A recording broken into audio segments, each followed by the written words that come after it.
Tamil Nadu's Finance Minister N. Marie Wilson has alleged that she or he was forced to pay a bribe to the school education department during the previous DMK government. The remarks have triggered a fresh row over corruption in the state. Speaking in the Tamil Nadu Assembly, Wilson alleged that the school education department collected money from private schools under the previous DMK government. He then went on to allege that he himself had to pay a bribe for approvals related to his educational institutions at a location in Chennai's T. Nagar. Wilson's remarks triggered a fierce war of words in the assembly.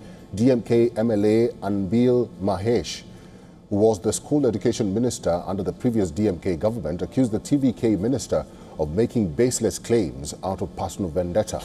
Calling Wilson's charge a grave mistake, the DMK leader called for a probe by the state's anti-corruption watchdog.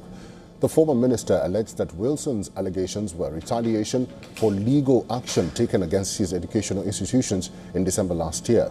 Separately, TVK MLA Kanimori Santosh has alleged that ahead of the assembly polls, she was offered 15 lakh rupees by the DMK to record a video predicting DMK's victory and put it on YouTube. She also claimed to have an audio recording of the conversation. The allegations are the latest in a series of claims and counterclaims over bribery and corruption in the state. Both the DMK and the TVK have accused each other of bribing legislators and indulging in horse trading. DMK MLA Senthil Balaji is already being investigated for his alleged role in offering a bribe of 15 crore rupees to a TVK MLA. The TVK claims that the DMK is attempting to destabilize Vijay's government. But the DMK denies these charges and has instead accused Vijay's TVK of attempting to buy its MLAs.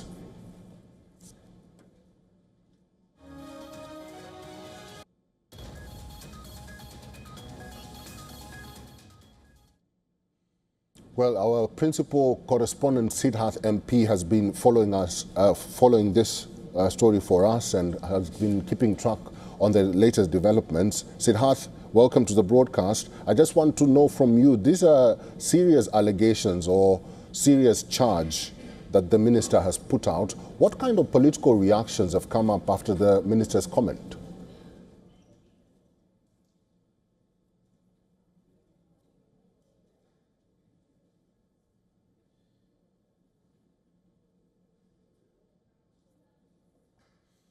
Well, we'll try and get our correspondent in a little bit. We seem to have an issue with his audio. We'll just have it checked. But this is what is happening in the Tamil Nadu Assembly, where the Vijay government has indicated that it wants to fight corruption, and it will do that by investigating some of its members or MLAs, and some have actually come out saying that they were bribed by the previous DMK government, and these allegations are being fought in the assembly chamber of the Tamil Nadu government.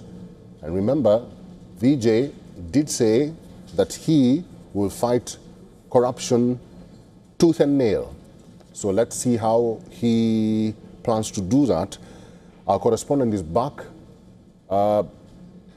It's good to see you, Siddharth MP.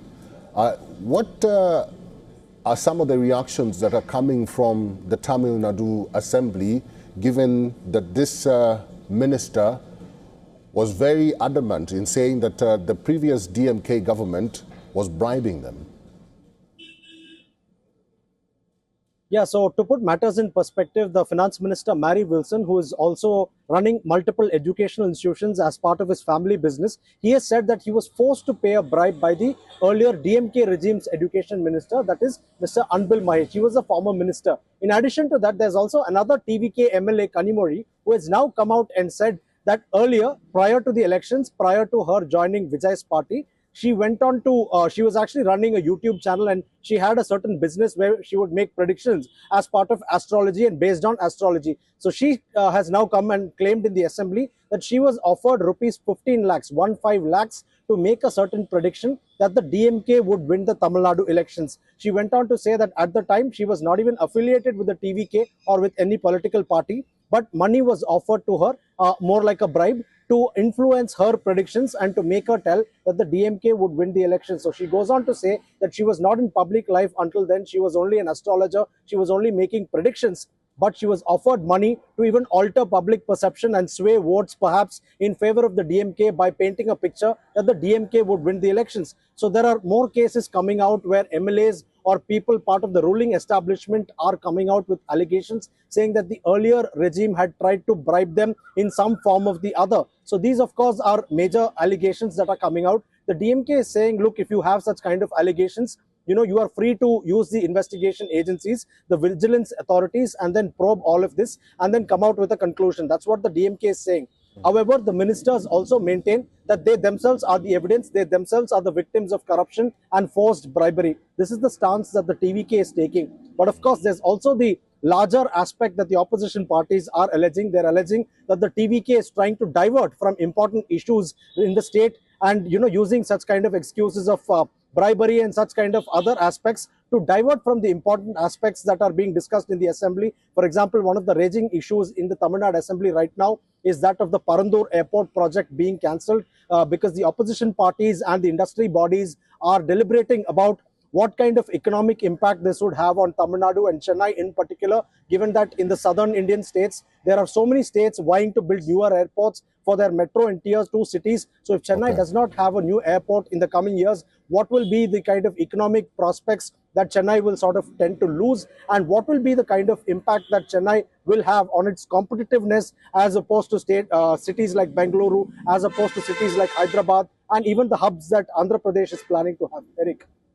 Siddharth MP, very quickly, Vijay came to power in Tamil Nadu with a strong anti-corruption pledge. Are there signs that his government is cracking down on corruption, or is it business as usual?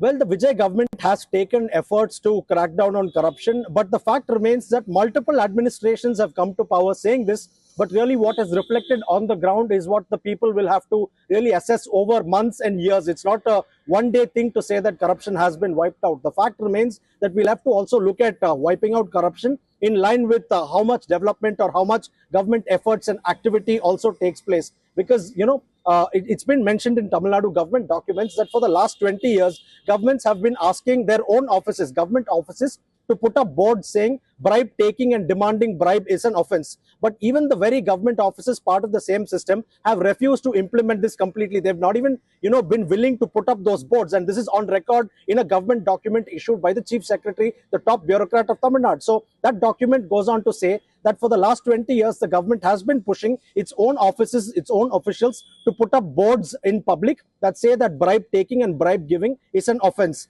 However, the government offices themselves did not implement it. That is one of the biggest tragedies. And now again, the Vijay government, after so many governments have failed in the past, has now issued a note to so many government offices, in fact, all government offices across the state, that you need to put up a board that says bribe taking and bribe giving is an offense. And if the public find that they're being, demanded bribes, then they can report to the government via a WhatsApp number or via an email ID. So this is the kind of initiative that is being taken. But how much of this reflects on the ground is something only time will tell.